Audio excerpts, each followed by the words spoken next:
En Chongón se construye el futuro Guayaquil, desde la gestión del alcalde Aquiles Álvarez. Con más de 45 millones de inversión, se escribe una nueva historia para esta parroquia y su gente, con obras que apuestan por la ciudad que todos queremos. Como el anillo vial, con la nueva vía alterna de ingreso al centro de Chongón, que nos conectará y nos acercará a todos. El mercado inaugurado en enero de 2024, la segunda fase de la planta de tratamiento de aguas residuales, labores de asfaltado, adoquinado y bacheo. 2 nuevos parques completamente equipados. La inversión en obra pública reduce las brechas entre los guayaquileños.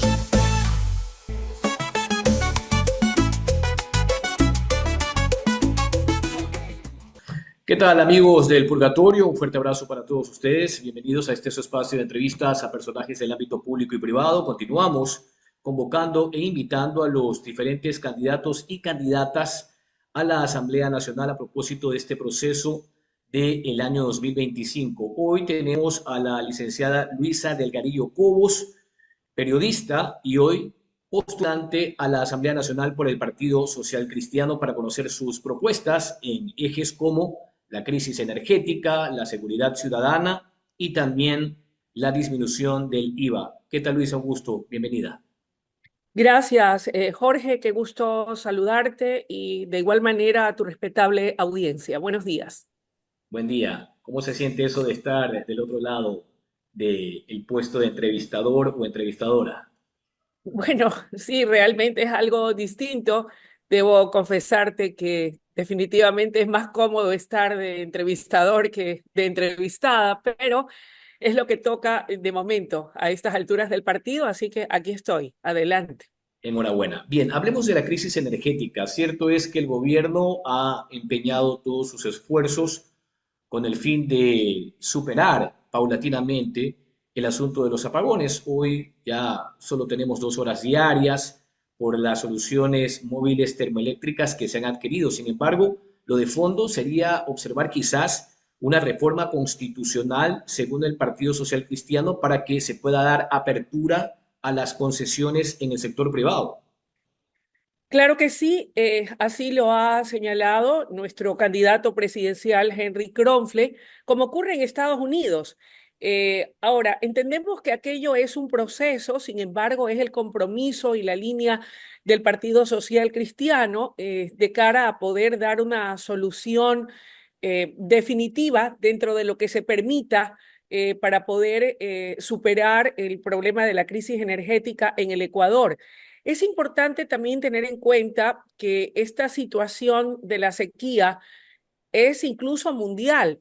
Recordemos que la prensa internacional daba cuenta hace unas pocas semanas de que en Nueva York se registraba la sequía más fuerte de los últimos 150 años. Ocurre también en la región latinoamericana. Así que Ecuador no es la excepción. Esta mañana escuchaba a un experto en temas energéticos y que tenía también a su cargo información detallada de cómo se está dando el comportamiento climático. Y él señalaba que más allá de la justa aspiración y deseo del presidente de la República, como es el sentir de todos los ecuatorianos, de que se puedan suspender definitivamente los apagones, definitivamente estábamos a merced de las lluvias, de que finalmente esto se pudiera concretar. Pero obviamente, pues en la naturaleza todo es un poco impredecible. Así que yo creería que definitivamente el dar la apertura y la posibilidad a que a través de concesiones con empresas privadas se pueda ir adelante con la generación termoeléctrica y otro tipo de generación eólica que sin duda vaya a permitirnos tener energía eléctrica sin contratiempos. Incluso ese acercamiento con el presidente de Colombia, si bien me parece positivo y bueno, todo lo que se pueda hacer en aras de poder llenar ese vacío que tenemos en materia de los megawatts que necesita el país, que siguen siendo, de acuerdo a lo que yo escuchaba a este experto esta mañana, Lo que necesita el Ecuador promedio son 1.200 megawatts, 1.300 megawatts, pero definitivamente si ocurre el tema de la sequía y se prolonga también en el resto de la región, por mucho que Colombia quiera ayudarnos y se pueda llevar adelante o en curso esa negociación, aquello tampoco va a ser una garantía, porque nadie va a privilegiar el vender energía a sus países vecinos y quedarse a oscuras adentro. Así que yo más bien creería, y lo digo respetuosamente, creo que tal vez sí habría sido un poco precipitado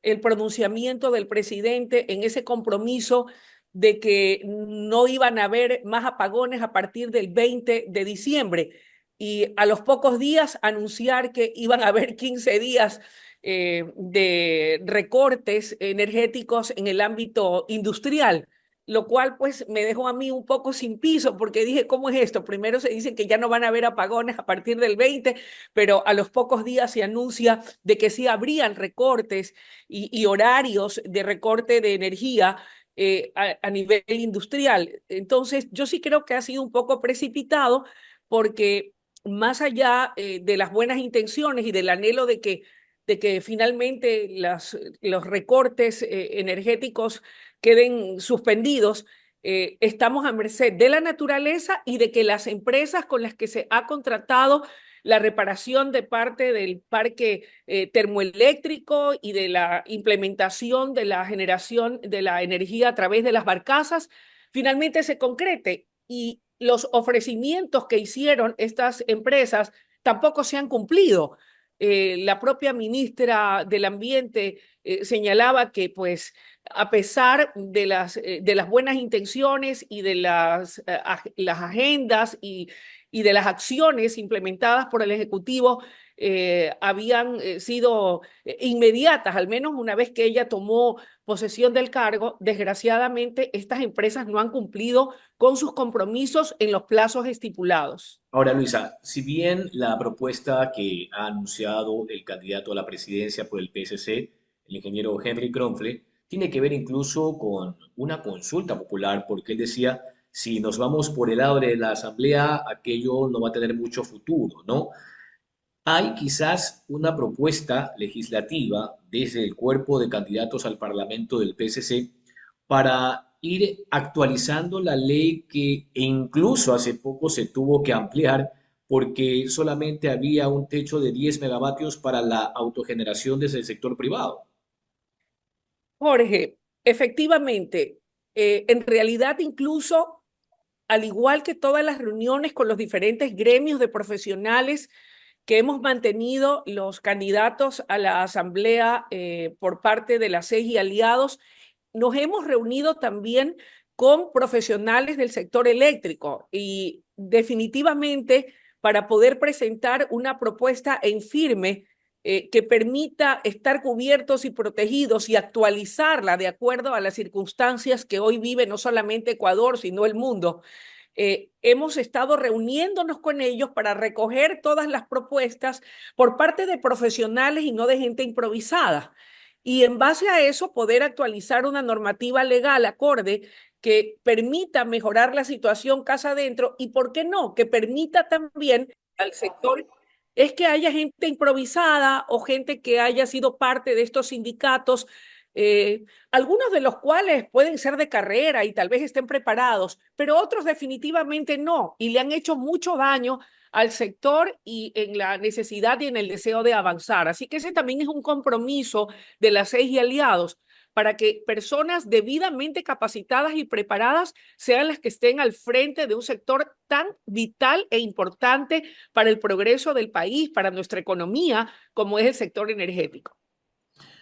Claro, y sin duda todo lo que se va a plantear, me imagino, busca la amplitud, la apertura. Hoy con esa última actualización de la ley que hiciera el mismo gobierno, se subió el techo de 10 a 100 megavatios, pero aún así desde el PSC también se presentaba la inquietud en torno a por qué no liberalizar el techo, es decir, que no exista un techo para que la capacidad de las empresas privadas sea más contundente y pueda aportar en una crisis de semejantes características.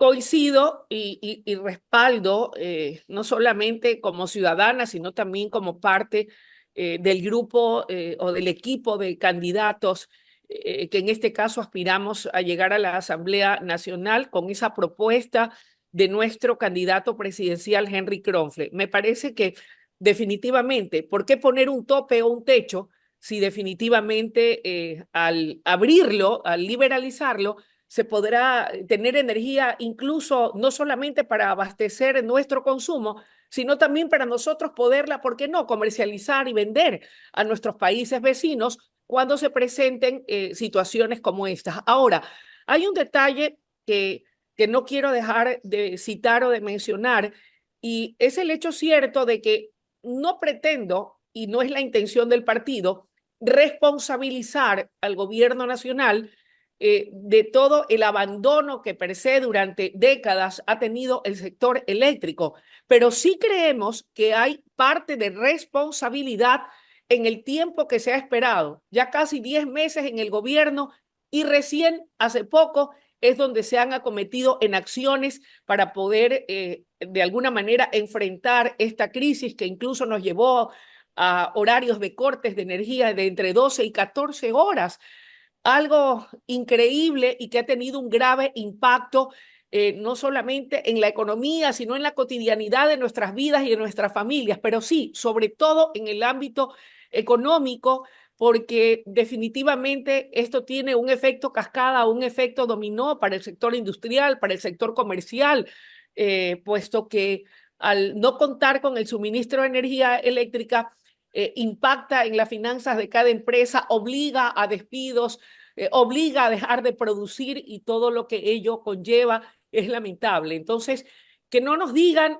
que no son los culpables y que solamente son los culpables los que en su momento, teniendo los recursos, incluso con un precio de petróleo inédito en la historia del país, no lo hicieron. Y ojo, no es que estoy diciendo que estuvo bien que no lo haga o estoy justificándolos. Cada quien tiene su parte de responsabilidad, pero no se puede decir que el gobierno no ha tenido responsabilidad porque la tiene, porque sabiendo lo que había que hacer, y así lo dejó en claro el actual presidente durante los debates presidenciales, indicando vamos a hacer esto, este es mi plan para poder enfrentar un eventual estiaje, que era un hecho que se venía con fuerza, no se lo hizo y se esperó hasta el final para a estas alturas tomar acciones que lamentablemente por ser tardías, no digo no válidas, no han dado los resultados que todos los ecuatorianos esperamos.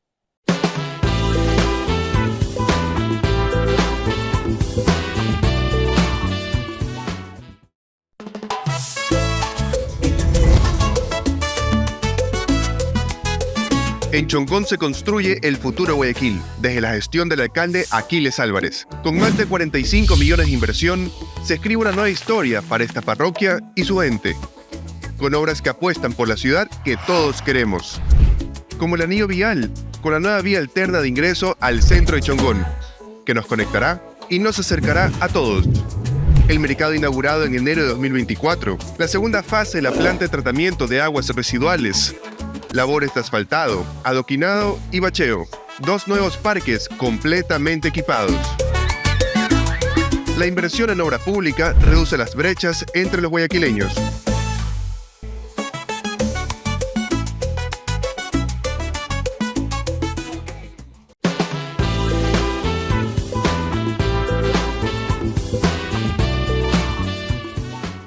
Ahora vamos a la seguridad.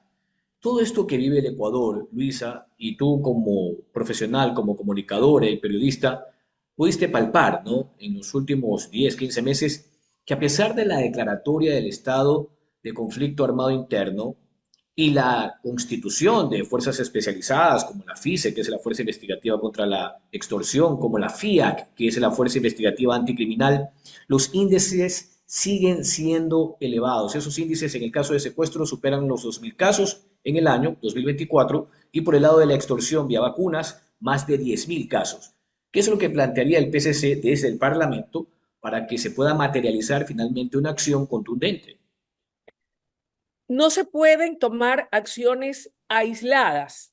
Tenemos suficientes leyes, buenas leyes, que desgraciadamente muchas han sido vetadas. Solamente en lo que es el periodo de la actual Asamblea se han dado 8 vetos por parte del Ejecutivo. En todo caso, yo creo que va a ser importante un trabajo en conjunto entre el Poder Ejecutivo y el Poder Legislativo. Y para ello es muy importante para la CEI y aliados, y creemos que para el Ecuador entero, porque queremos poder impulsar propuestas que una vez que sean leyes de la República puedan contar con el apoyo y el ejecútese por parte del gobernante, en este caso de nuestro candidato a la presidencia, Henry Kronfle. Resulta increíble que a estas alturas del partido, y perdóname que lo ponga como un ejemplo, que en Durán, en el cantón Durán, considerada hoy por hoy una de las ciudades más peligrosas del mundo, de acuerdo a reportes de la Policía Nacional, entre los Latin King y los Chone Killer, hayan 20.000 integrantes más o menos.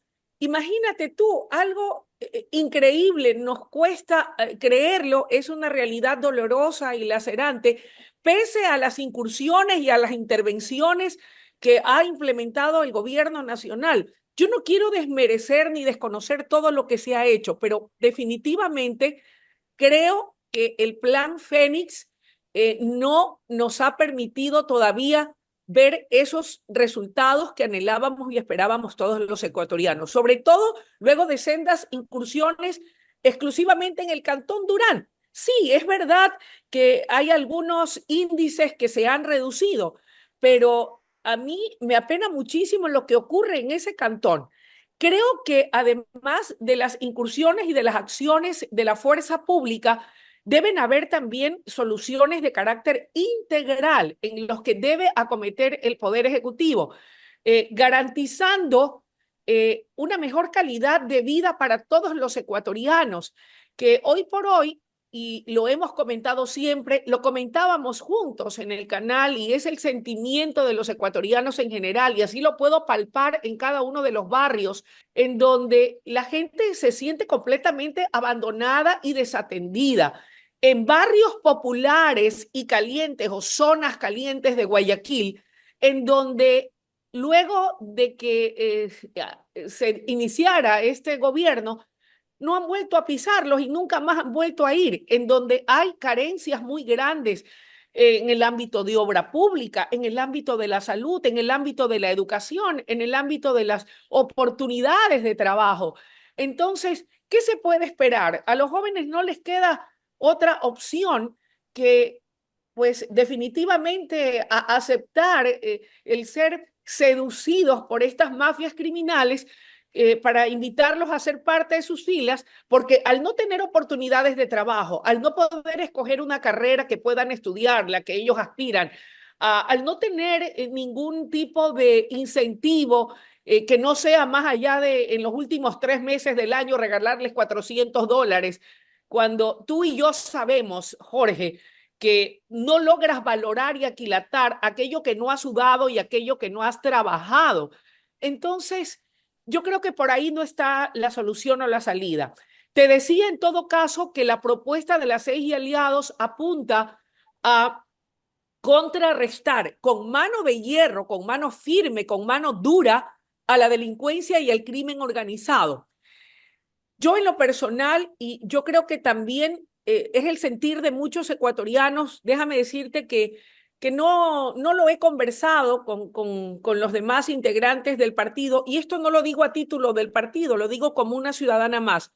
Yo sí creo que sería importante considerar el tema del endurecimiento de penas para los menores de edad que están inmersos o involucrados en actos deleznables como una violación, como el asesinato, es decir, aquellos delitos atroces, porque en la medida en que seamos contemplativos, no se van a sentar precedentes lamentablemente. Y paralelamente a eso, y ante todo, el poder garantizarle mediante todo tipo de leyes que propendan al progreso y al desarrollo de la familia ecuatoriana para recuperar el tejido social, para devolverle a la familia ecuatoriana una mejor calidad de vida, para que de cada $100 no retorne apenas $1 en obra pública, sino que buena parte haya una mejor distribución de la riqueza y del erario nacional.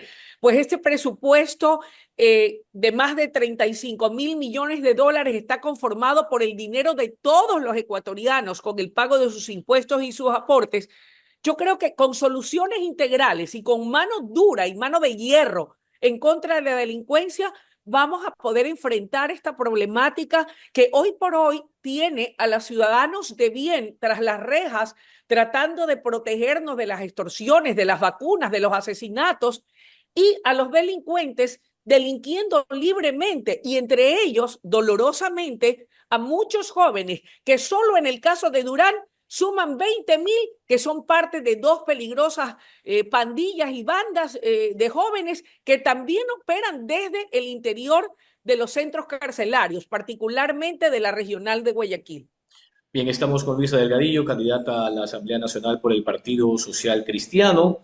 Como se sabe, una comunicadora profesional con más de 35 años de trayectoria que hoy decidió dar el salto al servicio comunitario, al servicio social desde la política, ha dicho ella, para marcar una diferencia, ¿no? En torno a lo que se ha conocido en los últimos 15 o 20 años en el país en materia de política. Para concluir, Luisa, el aumento del IVA se aprobó en un texto, en un proyecto tributario enviado por el Ejecutivo, no logró el consenso al interior del Parlamento, con lo cual entró en vigencia por el Ministerio de la Ley. Allí se contempla un aumento definitivo del 12 al 13% y otro temporal de 2 puntos adicionales, es decir, hasta el 15% hasta el 2026. Sin embargo, el mismo Ejecutivo tiene la facultad, así está en el texto de la ley, de hacer cambios. Él podría disponer, digo, el presidente Daniel Noboa, que para el 26 ya no sea el 15, sino el 14%, o que quede finalmente en el 13%, pero ya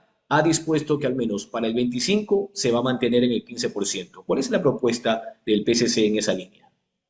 Primero que nada, quiero decirte a nombre de las 6 y aliados y como una ciudadana más, no solamente como candidata a la Asamblea Nacional, sino como ecuatoriana, que creo que el incremento del impuesto, en este caso del IVA, o los impuestos en general, de ninguna manera contribuyen a la reactivación de la economía del país y menos de las familias ecuatorianas. Cuando los impuestos suben, la gente compra menos. O muchos dicen, ¿sabe qué?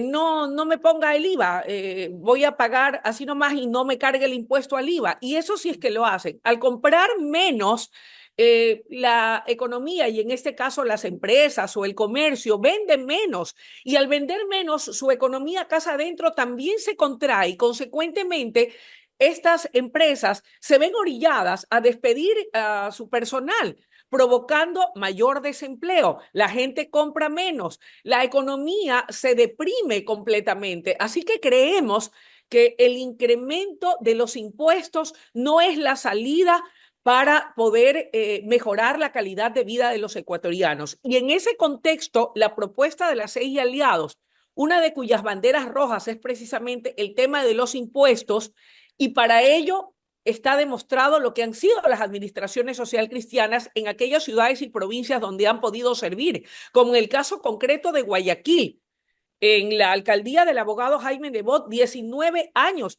en donde nunca se pusieron impuestos. Una cosa es el cobro de tasas especiales para quienes deseen hacer uso de un determinado servicio, pero no impuestos, porque para eso se recoge o se recogía en el caso del municipio de Guayaquil el pago de la tasa de sus tributos y con eso se revertía en obras, 85% en obras y servicios y apenas un 15% para el gasto corriente. ¿Cuál es el riesgo o el peligro de incrementar los impuestos como se lo ha hecho en este gobierno y cuál ha sido la tónica de los últimos gobiernos? Que esos recursos van o para pagar a pipones Ojo, que no es lo mismo que burócratas o gente de carrera y seria que se requieren en cada uno de los segmentos del sector público, sino para pipones y para incrementar el gasto público, haciendo un Estado obeso que impide el verdadero desarrollo y que la gente tenga en esos recursos o en ese incremento que vayan a ser invertidos en obras. Se subió al 15%, del 12 al 15% en el gobierno del presidente Daniel Noboa, indicando que ese 3% se iba a dirigir al fortalecimiento de la seguridad. Yo les pregunto a los ecuatorianos, ¿tenemos más seguridad? ¿Ha mejorado o han mejorado los indicadores de seguridad en el país? Definitivamente no. Continúan los secuestros, continúan las vacunas, continúan las extorsiones. ¿De qué sirvió elevar ese 3% cuando nos aseguraron que con ello íbamos a tener seguridad? Y aquello no ha cambiado. Estamos peor que antes. La situación es sumamente dura y difícil en materia de seguridad ciudadana. Entonces, creemos que esa no es la salida. La propuesta de las 6 es reducir de ese 15% al 12% y posteriormente a un 10% para poder reactivar la economía, para que la gente compre más, para que las empresas produzcan más y mejor y frente a un elevado incremento del IVA no terminen elevando sus costos de producción y pasándoles la factura a los consumidores. Queremos devolver a inyectar dinero en el bolsillo de las familias ecuatorianas para mejorar su condición de vida. Pero eso no es todo, queremos ir más allá. Poner impuesto cero a todos los productos que conforman la canasta básica familiar. Y no me refiero solamente a aquellos que tradicionalmente no la pagan, sino a otros productos que utilizamos a diario las familias ecuatorianas y que gravan IVA, como el detergente, como el champú, como el papel higiénico, como la pasta, como todos estos productos que son de consumo diario, como los pañales para los niños, las toallas sanitarias que usan las damas. Es decir, pretendemos poner IVA cero a todos esos productos. ¿Qué vamos a ganar con eso? Que la gente le alcance más el dinero. Vamos a garantizar que se pueda recuperar el valor del salario de las familias ecuatorianas, porque van a gastar o van a tener mucho más dinero para gastar de mejor manera y atender cada una de sus necesidades casa adentro. Además de impuesto cero a determinados productos agrícolas, impuesto cero para los insumos médicos, para la gasa, para el esparadrapo, para los guantes.